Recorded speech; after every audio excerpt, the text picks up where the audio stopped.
Salam salam la famille Outsider, j'espère que vous allez bien, vous êtes en paix et en santé là où vous êtes dans le monde. On se retrouve encore une fois pour notre rendez-vous avec Willou. Willou, comment tu vas? Écoute, la grande forme, on enchaîne l'enregistrement, là, quelques secondes à peine de pit stop pour se remettre. Mais ouais, non, bah, la grande forme est trop hâte de débriefer un petit peu parce que Barça, la victoire contre le Betis hier, Real, la situation actuelle qui joue ce soir d'ailleurs. Donc il y a beaucoup de choses à dire.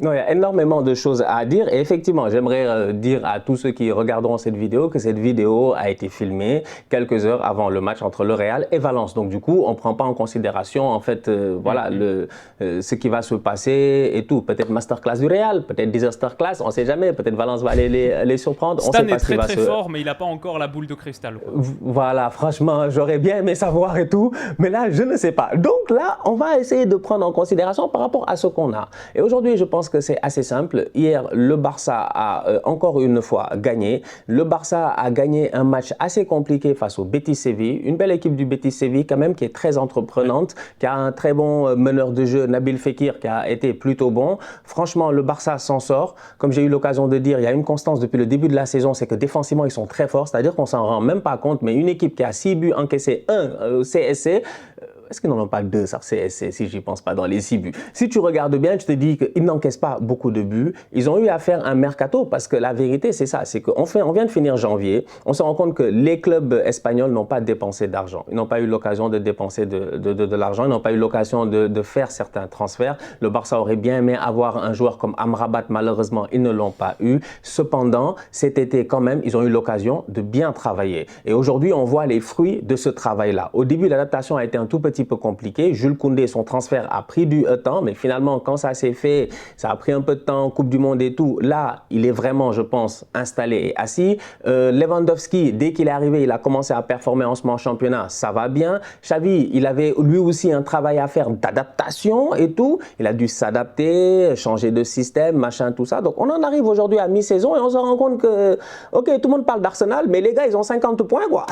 En fait, la vérité, elle est là. Et pendant ce temps-là, tu as un Real qui est champion, je dis bien, un Real qui normalement, mais qui a tout gagné la saison passée, un Real qui s'est renforcé en plus cet été, Tchouaméni, Rudiger, tu regardes, tu te dis, ok, ils ont perdu Casemiro, mais quand même, quand tu vois le début de saison de Tchouaméni, tu as de l'espoir et tout, et même malgré ça, c'est un tout petit peu poussif, et jusqu'à présent, ils n'ont pas recruté, ils ont décidé de ne pas recruter. Bref, j'en arrive à un point où, Willou, j'ai envie de te dire qu'aujourd'hui, le Barça est dans de meilleures dispositions que le Real pour être champion d'Espagne. Ouais, bah c'est sûr. Écoute, à l'heure où on s'enregistre, le Real n'a pas encore joué, donc le Barça a 8 points d'avance, même si le Real l'emportait contre un Valence qui est un petit peu en difficulté en ce moment, ça resterait 5 longueurs d'écart, et elles sont totalement méritées. Enfin, moi aussi, j'ai vu le match contre le Betis hier, j'en ai fait une petite vidéo, contre un Betis qui est, comme tu as dit, très impressionnant, 6ème de Liga.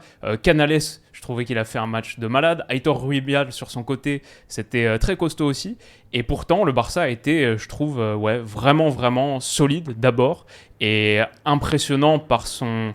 Bah, c'est le classique Barça, quoi, mais finit les matchs avec 65% de possession. Ce que je trouve que ils réussissent bien en ce moment, c'est Xavi a eu cette idée de mettre 4 milieux centraux et 2 offensifs, Lewandowski et Rafinha, et on sort, bon, avec la blessure de Dembélé en plus, qui est peut-être un point sur lequel on pourra revenir, mais d'avoir Gavi, Frenkie de Jong, Busquets et Pedri, et ça, l'emprise que ça t'offre, et l'intelligence aussi, je dirais, dans les déplacements de Gavi, de Pedri, pour aller faire des appels un petit peu dans la profondeur, je trouve qu'ils ont vraiment progressé là-dessus. Pedri, ça devient de plus en plus un joueur de dernier tiers, il faut juste qu'il finisse maintenant, qu'il apprenne à finir les occasions, mais sinon, dans le nombre d'occasions qu'il se crée, etc. Et en étirant cette ligne, ça libère de l'espace à l'intérieur pour un Robert Lewandowski qui revient bien en plus, qui a été un petit peu meneur de jeu à la Harry Kane contre Betis sur pas mal de séquences. Donc le Betis, donc ouais, je trouve que ce Barça, franchement, c'est très costaud, et comme tu l'as dit, la meilleure défense de Liga de très loin, 7 buts encaissés en 19 journées, ça fait juste un but pris tous les 3 matchs, ils ont fait 14 clean sheets, même Marc-André Ter Stegen, il est 4e meilleur gardien de Liga si on regarde à quel point il a surperformé ses expected goals. Les expected goals, il a sauvé 4 buts de plus que la moyenne en gros, mais c'est assez rare pour un gardien d'une équipe dominante d'être aussi haut dans le classement. Les autres qui y sont, c'est Dimitrievski du Rayo, c'est lui qui est premier, Badia d'Elche, Gaziniga de Gérone, et derrière il y a Ter Stegen, ce qui montre qu'en plus le Barça retrouve un Ter Stegen qui est vraiment vraiment pas mal, quoi. Sur sa ligne, ça fait penser au Ter Stegen des meilleures années. Donc ouais, je trouve que défensivement, Christensen, Araujo, ça marche super bien. Baldé sur son côté, ce qu'il a sorti contre le Betis aussi, hyper costaud. Pedri, Gavi, même Busquets quand il est dans les grands soirs, quand c'est au rythme et au tempo Liga aussi, ça aide. Et puis Lewandowski, Kelpitici. Bon, il y a beaucoup de choses qui tournent très bien. Et comme t'en parlais par rapport à l'Europe, là on va avoir un Barça-Manchester United d'Europa League sur lequel j'ai un vrai œil. Il y a 2 affrontements qui arrivent contre le Real dans un mois et demi, en l'espace d'un mois et demi, en demi-finale aller de Coupe du Roi et en Liga. Je crois que c'est 16 mars ou vers la mi-mars, un truc comme ça. Donc il y a de très grosses échéances qui arrivent. Les plus grosses de la saison pour ce Barça, mais c'est clairement un Barça qui là va disputer un 16e de finale d'Europa League, un play-off d'Europa League. C'est un Barça qui aurait totalement sa place en 8e de finale de Ligue des Champions. C'est ça leur niveau actuel. Non, je suis tout à fait d'accord avec toi. Et tu sais, quand tu parles de Manchester United, j'ai vite fait envie en fait de poser cette question-là, qui de temps en temps me turlupine dans ma tête. En fait, c'est de me demander comment est-ce que les tontons là, ils ont fait. Franchement, il faut les respecter. Arsène Wenger, Sir Alex Ferguson, rester au top pendant autant d'années. Non, franchement, des fois, je m'assois, je réfléchis et je dis, ce qu'ils ont fait, c'est qu'on ne veut pas les respecter. C'est que de temps en temps, il y en a, ils veulent parler comme ça. Mais pour moi, c'est eux les GOAT. De tous les coachs, c'est eux les GOAT. Parce que tu ne peux pas, le même environnement. Mais comment Wenger, il est dans le même environnement pendant 10 ans, il domine, même 12 ans, même quand il ne domine pas, même il prend des FA Cup. Ferguson, 26 ans. C'est un titre tous les 2-3 ans. C'est incroyable. Le gars, il a 13 et quelques titres à lui tout seul. C'est-à-dire que tu regardes 13 ou 12, je ne sais plus. Tu regardes ça et tu te dis, mais attends, comment est-ce qu'ils ont fait pour tenir un effectif, le faire évoluer à chaque fois? Tu regardes et tu te dis aujourd'hui, le Barça joue bien, le Barça va mieux, mais parce que le Barça a failli mourir. En fait, le Barça, c'est parce qu'ils étaient sur le lit de la mort. On a foutu les perfusions, les je sais pas quoi, là, machin, défibrillateur électrique, tout ça, pour les sauver. Ils allaient crever. Ils étaient crevés, ils étaient morts, là, ils étaient morts. Messi est parti, tout le monde a pleuré. On était là, c'était le deuil du Barça. Les gars étaient là en ligne en disant le Barça n'a pas d'argent, le Barça va mourir, le Barça machin, le Barça va être racheté par je ne sais pas quoi et tout. Mais aujourd'hui, c'est-à-dire que il y a eu un électrochoc qui a fait de telle sorte que tu as tout le monde qui se réveille en même temps en fait, sur le terrain, dans les trucs, etc. Et tu as une mouvance qui se crée et l'équipe, tu te dis, ok, là ils vont vers de meilleures années, ils vont vers des eaux beaucoup plus calmes. Tu regardes le Real et tu te dis, mais attends, mais de où est-ce que les gars, l'année passée, ils gagnent la Liga, ça fait plusieurs années, ils sont fatigants, ils sont là, la Ligue des Champions, même si c'est compliqué, ils réussissent à sortir de leur trip des choses extraordinaires. Mais à un moment donné, sincèrement, tu t'assieds calmement au Real, tu devais te rendre compte que l'année passée, ce que tu as fait en Ligue des Champions, c'est exceptionnel. Que ça ne se fait pas 2 fois. Franchement, ça ne se fait pas 2 fois. Donc normalement, tu dois, je dis bien, repréparer ton groupe à être mentalement prêt à gagner. Et j'ai l'impression qu'ils sont rentrés dans cette saison sans cette soif-là, cette envie-là, alors que les autres, comme ils étaient en train de mourir, tu sais, quand tu es en train de mourir, tu n'as plus le choix en fait. C'est soit tu te laisses mourir, soit tu décides de survivre. Alors que le Real, ils étaient trop bien en fait. Et donc, tu as un confort qui se crée. Tu as un Ancelotti qui fait 2-3 recrutements en se disant ça va aller. Tu perds Casemiro et finalement, tu te rends compte qu'en termes de profondeur, c'est difficile. Ton banc, il est pourri. Il faut le dire, il faut dire les choses à raison. Le banc, il est pourri. Moi, un club comme le Real, tu as vu le banc qu'ils ont? C'est pas sérieux. C'est pas sérieux. Et Mariano, mais Mariano fait quoi là-bas? Milou, voilà, je te jure, tu joues à la place de Mariano. Milou, me lance pas sur Mariano. Tu joues à la place de Mariano Diaz. Moi, je joue à la place de Mariano Diaz. Je te dis bien, moi, tu me mets... Donnez-moi 6 mois avec Pintus, vous allez voir si physiquement je ne serai pas prêt à faire des débordements sur le côté. Il faut arrêter. Mais que des tocards. Un banc de nullards, une équipe. Mais c'est pas... Milou, on l'a dit ici, à la Coupe du Monde. Pour gagner une Coupe du Monde, on l'a dit tous les deux ici, il faut un 11 clair. Tu ne vas pas à la Coupe du tâtonnement, tu as un 11 clair, tu as 1-2 changements à faire, mais d'habitude tu as un 11 clair. Et c'est comme ça que les gars ont réussi à gagner la Coupe du Monde. Tu vois, tu as un 11 clair, tu as 3-4 joueurs sur le banc, tu sais que c'est la Coupe du Monde, là, tu vas avec 14-15 joueurs, même si tu as un effectif de 23. Une saison, c'est pas comme ça. Une saison, tu as besoin de rotation. Tu as besoin du tableau où tu as le 11. Après, en dessous de chaque nom, tu en as 2 ou 3. Aujourd'hui, au Real, en dessous de chaque nom, à part Ceballos, il n'y a personne. Défensivement, il y a des blessés. Donc pour moi, aujourd'hui, je pense qu'il y a ce truc-là qui fait que le Real a été tombé dans une complaisance j'espère qu'ils vont se relever rapidement de ça. C'est pas que je parle de respect des Ferguson, des Wenger. C'est parce que je trouve que Ancelotti, là, je suis pas content. Hein. Ah, Carlo doit faire beaucoup mieux. Franchement, Carlo, c'est un grand coach, c'est une légende et tout. Mais là, il faut qu'il remotive ses troupes, il faut qu'il parle à son président, il faut qu'il se plaigne, en fait. Je ne comprends pas. Ils sont dans un confort. Ils sont dans un confort. Et pour moi, c'est ce qui justifie en partie ce Barça-là qui est en train de bien performer et ce Real-là qui est dans une zone trouble, mais qui peut nous surprendre en Ligue des Champions. C'est possible parce que dans un grand match, les grands joueurs vont se réveiller. Mais le but, c'est pas juste ça. Le but, c'est d'être performant en Copa del Rey, d'être performant dans tous les tableaux quand tu es le Real. Tu pars avec le début de saison de faire carton plein. On part pas, tu n'es pas un club, je pars, je vais jouer le championnat et si je suis trop fatigué, je vais peut-être jouer l'Europe. Il n'y a pas de ça. Tu dois partir avec je gagne tout. Et là, en ce moment, ils ne sont pas dans cette optique-là et je trouve ça dommage. Bah, je pense qu'on peut partir en posant la base qui est que les deux clubs, Barça et Real Madrid, sont en difficulté financière. C'est pas un hasard que ce soit deux des trois qui soient à fond derrière le projet de Super League depuis le début. Les deux sont en vraie panne financière pour les raisons qu'on connaît. Et le Barça peut-être s'en sort un peu mieux actuellement que le Real parce qu'ils ont cette identité de jeu, je veux dire, technique, à laquelle se raccrocher. Et parce qu'ils ont des gars qui sortent de leur centre de formation et qui, voilà, l'arrivée de Gavi, Pedri, c'est pas le centre de formation, pris à Las Palmas, etc., mais il colle parfaitement à cette idée de jeu. Busquets, il est là depuis toujours, et avec ce tempo Liga, ce rythme Liga, bon, c'est très soluble à l'intérieur de ça. Donc je pense que c'est ça qui peut sauver un petit peu le Barça en ce moment, même plus qu'un petit peu, ça les sauve très très bien, ça marche très bien. Alors que du côté du Real Madrid, bon, il y a moins de ça, et quand tu as un effectif qui est court sur la longueur, il n'y a pas vraiment d'idée phare à laquelle se raccrocher. D'ailleurs, moi qui suis un énorme fan de Carlo Ancelotti, je dois concéder le fait qu'il n'a jamais brillé à cause d'une idée très très forte, grâce à une idée très très forte et une philosophie de football très très forte. C'est pas ça le style Carlo Ancelotti. C'est pas qu'il y a une idée de jouer au foot qui est très claire, c'est juste que c'est un super manager et bon, il a plein de super caractéristiques. L'adaptation tactique, etc. est excellent dans la gestion des stars, mais il y a moins cette idée de jeu à laquelle se raccrocher, et du coup, quand tu as un effectif qui est un peu moins profond, tu te retrouves avec des problèmes, des vrais problèmes. Le fait d'avoir, comme tu as dit, sur les postes défensifs, tellement d'absents, là, Alaba, Ferland Mendy, que tu es obligé de mettre un Camavinga latéral gauche, et ça va peut-être continuer pendant encore plusieurs mois. Le fait que sur les postes offensifs, il n'y ait pas vraiment de solution quand il y en a un qui sort. Et Fede Valverde, que j'aime beaucoup, bah, il est obligé de jouer tous les rôles, d'être à toutes les fonctions. Ailier droit, c'est très bien, ça c'était un dépannage trouvé par Carlo Ancelotti, mais un club comme le Real Madrid doit avoir deux super ailiers. Enfin, il n'y a pas longtemps, j'ai fait une vidéo sur Robben Ribéry, le Bayern pendant 4-5 ans. Bon, bah, ça, c'est ce que le Real doit avoir chaque saison, c'est le Real Madrid. Mais la situation financière économique est ce qu'elle est, et c'est pas pour rien que, comme on l'a dit dans une précédente vidéo, la Liga dans son ensemble a dépensé 30 millions d'euros uniquement sur ce mercato hivernal. Quand tu combines les 20 clubs ensemble, 30 millions versus une première ligue qui a dépensé 900 millions sur cette même période.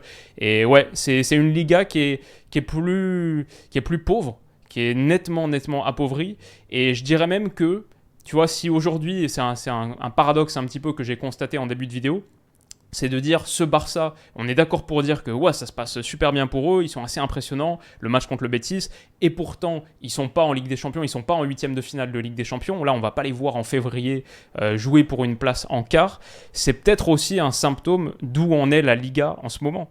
On est quand même sur une Liga qui a été absolument dépouillée de ses stars depuis 3, 4, 5 saisons, et aujourd'hui je me demande si on n'a pas une des Ligas les plus faibles des dernières années. Donc c'est aussi peut-être dans ce contexte-là qu'un Barça qui est bon, mais qui est quand même en reconstruction, qui a quelques joueurs stars, mais ça n'a rien à voir par rapport au Barça qu'on connaît d'il y a quelques années, c'est peut-être dans ces conditions-là aussi qu'un Barça peut faire une saison à 50 points. Donc une demi-saison à 50 points, 19 matchs joués, 50 points. Je crois qu'il y a ce contexte-là aussi à prendre en compte. Non, tout à fait. Le contexte financier n'est pas à nier parce que tu as parfaitement raison. C'est pour cela que Florentino il se bat autant pour ce projet de Super League-là. Les gars, ils y croient, ils ont besoin d'argent, ça je suis d'accord. Cependant, quand même, d'un autre côté, aujourd'hui, je les regarde quand même et je me dis, en termes de formation, en termes de joueurs que tu peux sortir, en termes de... Tu sais, il y a des choses aussi qu'aujourd'hui, moi, je vois peut-être moins au niveau du Real. Il y a des choses que je vois peut-être moins aussi, tu vois, en Espagne en général. C'est-à-dire que, ok, peut-être tu n'as pas forcément les moyens d'aller chercher certains joueurs, tu n'as peut-être pas les moyens d'aller te positionner sur certains transferts durant ce mercato, tu n'as pas les moyens de sortir 40, 50, 60 millions comme peuvent le faire certains clubs anglais sans aucun problème. Mais derrière, moi, c'est ce que j'ai dit à chaque fois, pourquoi tu ne prévois pas? Pourquoi tu n'anticipes pas? Pourquoi tu ne te dis pas depuis plusieurs années où nous tous, on est assis, on sait que Carvajal va vers la fin. On sait que ça commence à devenir compliqué. On sait que je dis bien que Odriozola ne joue jamais. En fait, donc tu te poses des questions à savoir pourquoi tu anticipes pas en fait. Comment tu vas dans une saison en te disant que j'ai pas forcément de backup, que c'est Nacho que je vais trimballer de gauche à droite, à du truc, etc. Comme si c'était je veux dire, c'est un bouche-trou, ok. Ouais. Mais à un moment donné, effectivement, tu as une équipe finalement de bouche-trou. Valverde, c'est devenu un bouche-trou. En fait, il va à gauche, à droite, au centre, etc. Nacho, il va à gauche, à droite, au centre, etc. Donc tu as plein de lacunes dans cette équipe-là et c'est là où moi je dis, c'est pour ça que je parle de un peu, ok, d'accord, ils n'ont pas d'argent, mais ça reste quand même un grand club. Ça reste un club qui est capable de faire monter des jeunes. Ça reste un club capable d'inclure certains jeunes. Comme tu dis, peut-être qu'il n'y a pas forcément l'encadrement tactique pour cela, mais je trouve ça dommage parce qu'aujourd'hui, je trouve que le Real est dans une situation en championnat qui est largement due, à mon humble avis, à une profondeur d'effectifs qui est beaucoup trop faible. Parce qu'à la minute où il commence à perdre beaucoup de... Tu sais, beaucoup de joueurs titulaires, sur le banc, tu commences à peiner à trouver ceux qui sont capables de les remplacer. Au Barça, oui, il y a eu des blessés en début de saison, ça c'est vrai, mais ils avaient assez recruté pour pouvoir se débrouiller plus ou moins. Donc des Marcos Alonso que tu remets, etc. En plus de ça, tu avais un gardien qui était vraiment, je sais pas, au top de sa forme, Ter Stegen et tout. Donc tu as l'impression, et comme j'ai dit, avec ce sentiment-là de toujours... Tu n'es pas celui qui a gagné. Tu es celui qui, cet été, en fait, on se posait des questions même à savoir comment tu faisais financièrement pour payer certaines choses. Il y a tellement eu de doutes sur toi que je pense qu'il y a il y a un ego, en plus c'est des Catalans, donc il y a cette volonté-là, en fait, de vouloir vraiment revenir au top. Mais les autres, pour moi, ils sont tombés dans une complaisance et il y avait moyen de faire des choses. Il fallait peut-être se débarrasser de certains joueurs, il fallait peut-être rompre des contrats, il fallait, je ne sais pas, libérer la masse salariale, mais il y a un travail qui, pour moi, au Real en ce moment, est en train de... Je sais pas, peut-être que les fans du Real seront capables de nous le dire, je dis bien dans les commentaires, mais pour moi, Florentino Pérez, je sais pas, tonton Flo, de temps en temps, tu te demandes, est-ce qu'il n'est pas comme Jean-Mimi Aulas, quoi? Les tontons, là, de temps en temps, tu penses qu'ils vieillissent un peu trop, ils sont plus trop alertés et tout, ils sont concentrés sur certains projets et un peu moins sur d'autres. Peut-être qu'en ce moment, le focus est vraiment sur, il y a eu la rénovation du stade, il y a eu la Super League, il y a peut-être d'autres projets, je sais pas. Mais en ce moment, en tout cas, le Barça est bien parti. J'ai envie de te demander même, est-ce que tu penses que par miracle, ils peuvent le faire, les Madrilènes? Écoute, il reste encore beaucoup de matchs. Et finalement, c'est ça la folie de cette saison, c'est qu'on est au 2 février et il reste encore la moitié des matchs à jouer. Donc ouais, bien sûr, c'est possible. Déjà là, s'il l'emporte contre Valence, bon, en cas de contre-performance, ça va commencer à devenir un petit peu plus costaud. Mais ouais, c'est possible. Et j'ai envie de dire aussi, pour le Real Madrid, c'est que il y a quand même... tu as raison de souligner la question du stade, la question économique sous-jacente. Malgré ça, je trouve que le Real commence à placer quelques pièces, à construire un petit peu son échiquier pour le futur. Et tu vois que Tchouaméni cet été, Camavinga l'été d'avant, Endrick qui va arriver dans un moment. Endrick. Et finalement, dans un contexte où tu as déjà pris Vinicius, Rodrigo, il y a quand même un rajeunissement qui est en train de s'opérer de cet effectif. Et il faut que ça se fasse un petit peu plus sur les postes défensifs maintenant. Je pense que tu as raison là-dessus. Derrière, il y a moins de ces jeunes, même si Eder Militao, il a que 25 ans. Mais il faut un petit peu plus de recrues jeunes pour assurer, parce qu'effectivement, quand tu as un Alaba qui se blesse à 30 ans, c'est tout de suite plus compliqué. Et sur le flanc droit, effectivement, tu as raison, latéral droit, Carvajal 31, Vasquez 31, et Odriozola qui est pas au niveau du Real Madrid sur cette zone. Maintenant, on sait aussi que les latéraux dans le foot mondial, ça coûte très très cher. Ouais, c'est valeur rare, c'est valeur très rare. Surtout avec comment le football il avance en ce moment. Donc tu sais, la dernière fois je pensais à ça, je regardais un match et j'étais comme, les latéraux comme les Zabaleta, tout ça, ça se fait plus, hein. Les latéraux bien à l'ancienne, là. Les gars qui faisaient des courses à l'ancienne, ça leur prenait 20 mètres pour démarrer la course et tout, ça ne se fait plus maintenant. On cherche vraiment le gars tranchant, sharp, qui va vite, qui offensivement va t'apporter beaucoup, c'est vrai que c'est devenu denrée rare. Même si c'est vrai que sur ces latéraux, c'est quand même marrant de voir, par exemple, que peut-être le gars, c'est pas le seul gars, mais le gars qui a inventé l'idée de ces latéraux hyper modernes, tranchants, tactiquement innovants, etc. Et bah, il te met Nathan Ake, un défenseur central à gauche, et du coup, c'est Cancelo qui doit bouger, etc. Il se passe des choses dans le monde de l'innovation technique du jeu, etc. Mais pour ça, tout ça pour dire qu'un latéral droit, ça coûte cher. Et pour le Real Madrid, c'est forcément une position sur laquelle il faut réfléchir. Non, tout à fait, tout à fait. Bah, écoute, on va voir ce que ça va donner. J'ai hâte de voir aussi la suite, c'est important pour finir avec ça. Parce que autant Xavi, si tu regardes, on sait qu'il est là pour rester pendant quelques années. Donc, il va avoir l'occasion de travailler. Autant Carlo Ancelotti, je pense qu'il y a une certaine incertitude aussi par rapport à son futur, à savoir ce qu'il va faire. Donc, qui va gérer ce Real-là dans le futur? Est-ce que les recrues qui vont être prises seront des recrues qui seront du prochain coach ou peut-être du président? Il y a pas mal de questions à se poser aussi. Donc, c'est pour ça que je me dis, je pense qu'on part sur certaines années où, moi, le Real, pour moi, c'est un gros vaisseau qui est en turbulence, mais qui tombe pas. C'est tout. C'est aussi simple que cela. Ils ont des turbulences, ils vont les prendre, mais normalement, ils ne tombent pas. Et ce qui est arrivé il y a 10 ans ne devrait pas arriver. Il y a 20 ans, en fait, où ils sont restés pendant très, très longtemps après la perte de Makelele à peiner en Ligue des Champions. Normalement, je pense que ça ne devrait plus arriver. Je pense qu'ils ont appris de ces erreurs-là. Tchouaméni est un boy qui va être très pertinent dans le futur, comme tu le dis. Donc, c'est plutôt l'incertitude de là où va le club, la direction et tout. Mais normalement, ça devrait aller. On va voir. Le Barça, ça semble beaucoup plus clair, normalement. Donc, ça promet pour cette deuxième partie de saison. Il y a des gens qui disent, je vais te relancer avec ça rapidement, on va finir avec ça. Il y a des gens qui disent que Real-Liverpool, il n'y a pas de buzz. C'est quand même grave, hein. Les gars ne respectent même plus le Real et Liverpool. Là, en ce moment, ils disent Real-Liverpool, il n'y a pas de buzz. Alors que ça a été 2 fois notre finale de Ligue des Champions sur les 4 dernières années. C'est grave. Ouais, c'est dingue.